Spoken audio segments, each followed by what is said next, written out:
So heerlik en so lieflik is die voorreg om jou te groet in die naam van Jesus vanoggend. En mag hierdie boodskap vir jou regtig iets beteken, mag die Heilige Gees dit vir jou openbaar en oopbreek. Weet jy, ek wil vanoggend met jou praat as jy in die oggend wakker word en die Here toon sy genade tot jou en as jy nou uit die bed uit opstaan, laat jy toe dat jou emosies en jou gevoelens jou dag bepaal? Of maak jy staat op die Here? Weet jy, Psalm 118 vers 24 sê, hierdie is die dag wat die Here gemaak het. Kom ons juig en wees bly daarin. Ou Paulus skryf in Handelinge 26:2 sê hy, ek is geseënd, ek is reg, ek kan dit doen.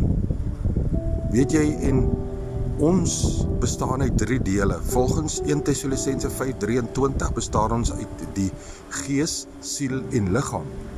Jy weet, in jou emosies, in jou gevoelens, in jou intellek en so aan word jou siel beheer.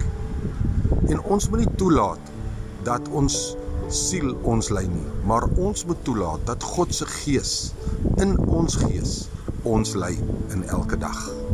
En dan sal ons nie by 'n afgrond kom van onsekerheid en vrees nie, want ons word deur die gees van God beheer en gelei en ons kan elke dag in die woord vasstaan.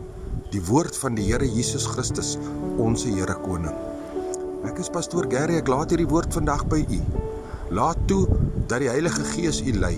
Hou u oë op Jesus, dat Jesus ook in u skuit klim, u wêreld skuit, en alles tot rustigheid kom, en dat u weet, groter is hy wat in jou is, as hy van die wêreld.